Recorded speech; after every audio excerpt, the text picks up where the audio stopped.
Carrot ముల్లంగి సాంబార్ తయారు చేసే విధానం చూద్దాం.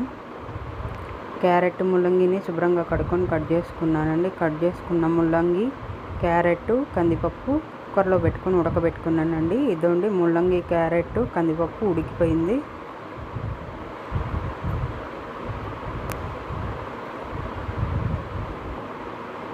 ఒక గిన్నె పెట్టుకొని ఉడికించుకున్న కందిపప్పు వేసుకున్నానండి సాంబార్ కోసం.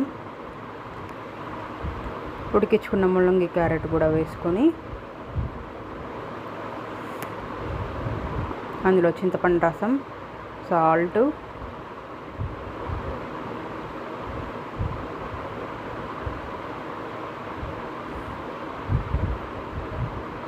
పసుపు, సాంబార్ పొడి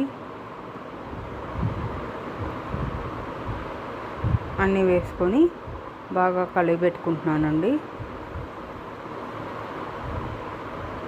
బాగా కలిసేలాగా కలిపెట్టుకున్నానండి. సాంబార్ తెల్లేటప్పుడు కట్ చేసుకున్న టమోటా వేసుకున్నానండి. కొత్తిమీర వేసుకుంటే టేస్ట్ ఇంకా ఎన్హాన్స్ అవుతుంది. దొండు సాంబార్ తెలుస్తుంది. సాంబార్ చూడండి ఎంత కలర్ఫుల్గా ఉందో అంతే టేస్టీగా కూడా ఉంటుందండి.